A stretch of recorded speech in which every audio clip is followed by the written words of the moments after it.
কাৰণ বাংলাদেশৰ ষ্টাইলতে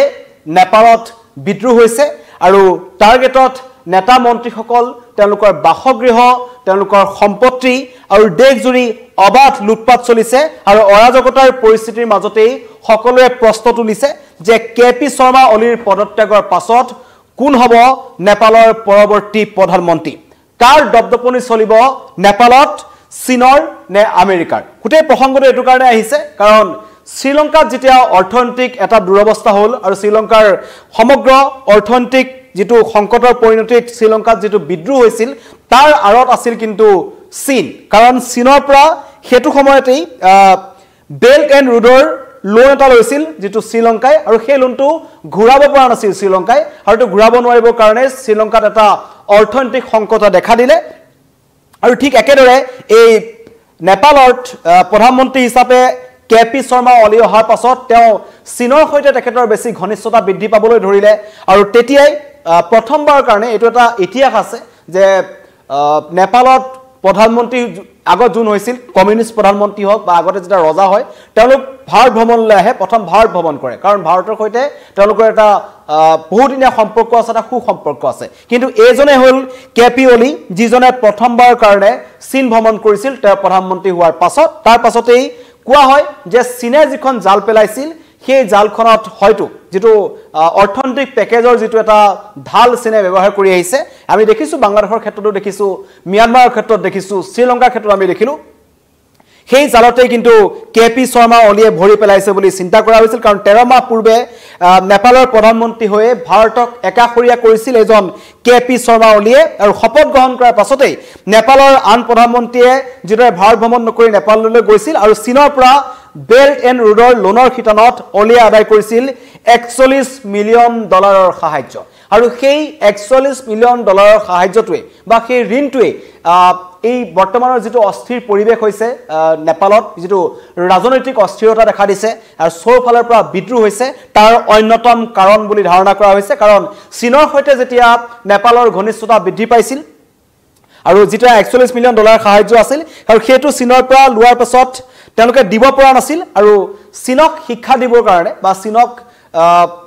আগবেটি ধৰিবৰ কাৰণে আমেৰিকাই পুনৰ নেপালক $500 মিলিয়ন সাহায্য দিয়াৰ কথা ঘোষণা কৰিছিল ডোনাল্ড ট্ৰাম্পে আৰু কিন্তু তাৰ পাছতো ট্ৰাম্পে ইমান সহায় কৰাৰ পাছতো ট্ৰাম্পক কেৰেপ নকৰি হেহতিয়াকৈ যেটো 80 সংখ্যক চীনৰ যেটো স্বাধীনতা দিৱস যেটো পাৰ হ'ল যেটো দ্বিতীয় বিশ্বযুদ্ধৰ বৰ্ষপূৰ্তি হৈছিল চীনৰ স্বাধীনতা দিৱস আছিল যেটো ভিক্টৰী পেৰেড আছিল তাত গৈ পেলাই কিন্তু নেপালৰ এজন কেপি অলিয়ে তাত অংশগ্ৰহণ কৰিছিল তাৰ পাছতে এই খুবত ফাটি পৰিছিল আমেৰিকা ডোনাল্ড ট্ৰাম্প আৰু হেহতিয়াকৈ চীনৰ পিছত ভাৰত ভ্ৰমণ কৰাৰ কথা আছিল এজন কেপি শৰ্মা অলিয়ে তাক লৈ পেলাই ট্ৰাম্প প্ৰশাসন অধিক ক্ষুণ্ণ হৈ পৰিছিল আৰু আশংকা কৰা হৈছে ৰাজনৈতিক বিশেষজ্ঞসকলে কৈছে যে এই যে বিদ্ৰোহ হ'ল নেপালত যেটো ভয়ংকৰ বিদ্ৰোহৰ এটা উকমুকনি আমি সোমবাৰৰ পৰা দেখিছিলো আৰু হেহতিয়াকৈ পৰিস্থিতি ইমানেই ভয়ংকৰ হৈ গ'ল যে কালিৰ দিনটোত নেপালত থকা প্ৰধানমন্ত্ৰী তাত গৃহমন্ত্ৰী সকলোৰে বাসগৃহত অগ্নিসংযোগ কৰা হ'ল তেওঁলোকৰ সকলো সম্পত্তি ধ্বংস কৰি পেলোৱা হ'ল লগতে ৰাজনৈতিক যিবোৰ নেতা পালনেতা আছিল তেওঁলোকৰ ঘৰত অবাধ লুটপাট চলিছে যেটো আমি বাংলাদেশত দেখিছিলো মূৰ্তি ভঙা বাসগৃহত অগ্নিসংযোগ কৰা সংসদ ভৱন জ্বলাই দিয়া সকলো কিন্তু অনুৰূপ ঘটনা নেপালতো সংঘটিত হ'ল আৰু সেই কাৰণে কোৱা হৈছে যে ইয়াৰ আৰত কৰবাত নহয় কৰবাত ডোনাল্ড ট্ৰাম্প আছে নেকি আমেৰিকা আৰু চীনৰ মাজৰ এই যুঁজখনৰ কাৰণে যেটো শক্তি প্ৰদৰ্শন কৰিব বিচাৰে তেওঁলোকে মহাশক্তিধৰ দেশ হিচাপে তেওঁলোকৰ কাৰণেই নেপালত এই পৰিস্থিতিৰ সৃষ্টি হ'ল বুলি ইতিমধ্যে কোৱা হৈছে কাৰণ হামি নেপাল বুলি এটা এনজিও আছে যেটোৰ নেতৃত্বত আছিল সুদান গুৰুং যিজনৰ কণমানি শিশুটিৰ নেপালত ভূমিকম্পৰ সময়ত মৃত্যু হৈছিল তাৰ পাছতে কিন্তু সুদান গুৰুঙে হামি নেপাল বুলি এটা এনজিও চলাই আছিল আৰু এই সোমবাৰৰ দিনটোত যেটো জেনজি যেটো প্ৰতিবাদ আমি দেখিবলৈ পালো নৱপ্ৰজন্মৰ হাজাৰ হাজাৰ প্ৰতিবাদকাৰী ৰাজপথলৈ ওলাই আহিছিল সেই প্ৰতিবাদটোৰ কাৰণেও কিন্তু সকলোকে মাটি পঠোৱা মানুহজনে হ'ল সুদান গুৰুং যিজনে এই প্ৰতিবাদৰ কাৰণে সকলোকে একত্ৰিত হ'বৰ কাৰণে আহ্বান জনাইছিল যে কৈছিল সকলো ওলাই আহক চৰকাৰৰ বিৰুদ্ধে যিবোৰ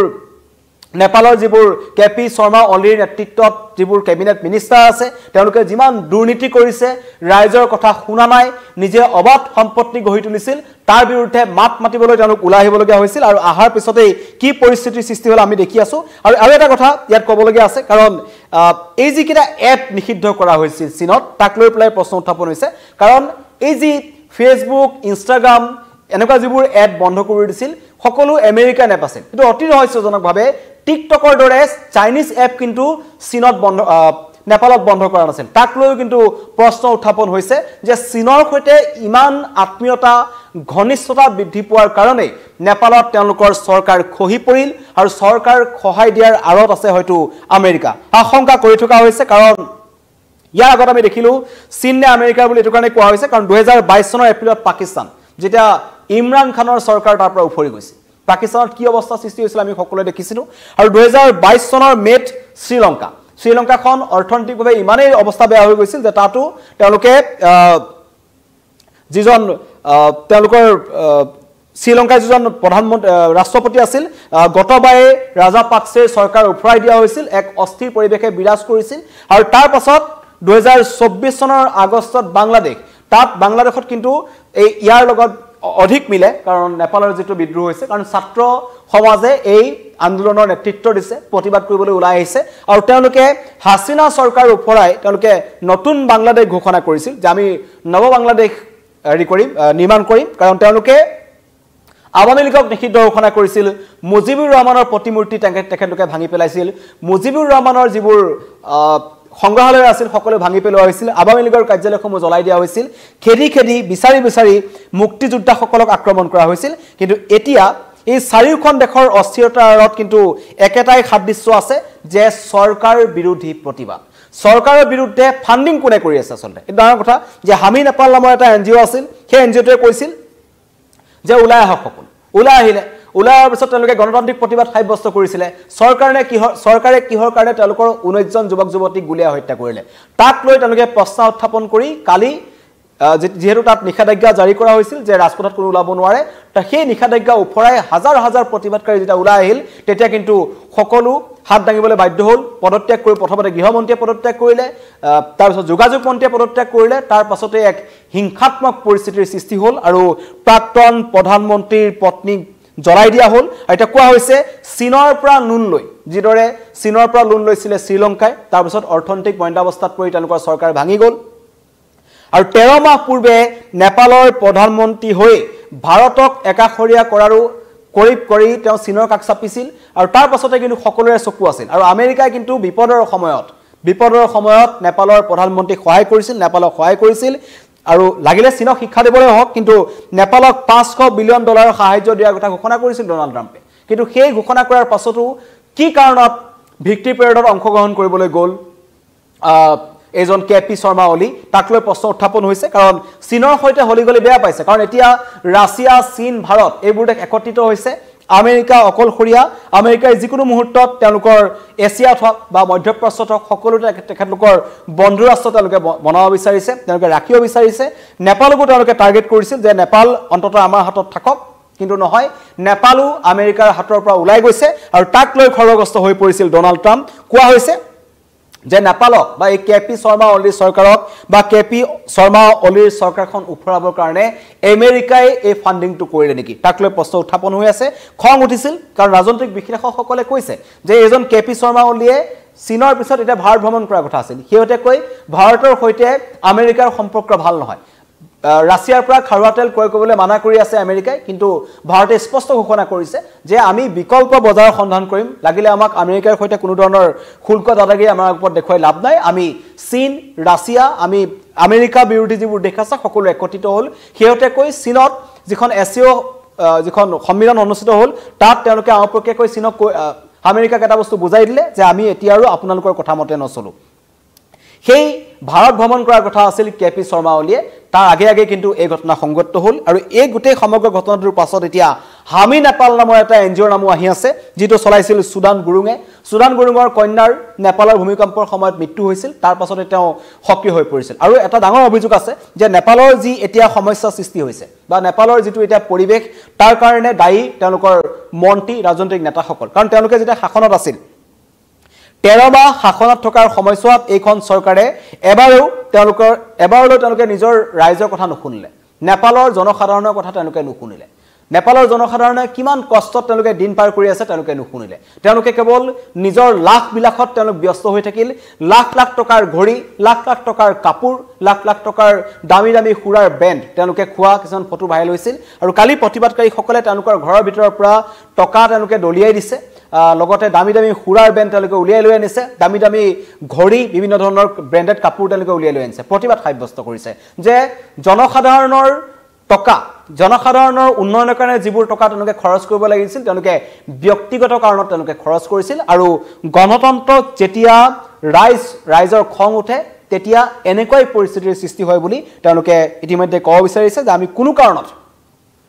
কোনো কাৰণত কেপি শৰ্মা অলিৰ এই এনেকুৱা ধৰণৰ শাসন আমি চলাই নাথাকো বুলি তেওঁলোকে দাবী কৰিছিল বা সহি নাথাকো বুলি তেওঁলোকে কৈছিল কিন্তু এতিয়া এই হামি নেপাল সুদান গুৰুং তেওঁলোকৰ নাম আহি আছে আৰু লগতে কৈ এতিয়া কোন হ'ব নেপালৰ নতুন প্ৰধানমন্ত্ৰী কোন হ'ব নেপালত কোনে শাসন কৰিব কাৰ চৰকাৰ হ'ব বহুতৰ নাম আহি আছে তাৰ মাজতেই এজনৰ নাম আছে যিজন হৈছে বৰ্তমানৰ কাঠমাণ্ডুৰ মেয়ৰ বলেন্দ্ৰ শাহ উৰফে বালেন তেওঁ হৈছে এজন মিউজিক কম্পোজাৰ এজন ৰেপাৰ অত্যন্ত জনপ্ৰিয় তেখেত কিন্তু নিৰ্দলীয় তেওঁ এনেকুৱা নহয় যে কোনোবা পাৰ্টিৰ হয় তেওঁ এজন নিৰ্দলীয় প্ৰাৰ্থী হিচাপে তেওঁ মেয়ৰ হৈছিল কাঠমাণ্ডুৰ তেওঁৰ নামটো আহি আছে কৈছে তেওঁ নেতৃত্ব দিব পাৰিব নেপালক নতুন নেপাল গঠন কৰিব পাৰিব তাৰো প্ৰশ্ন উত্থাপন হৈছে শেহতীয়াকৈ নেপালত যিমানখিনি চৰকাৰৰ দিনত যেনেকুৱাবোৰ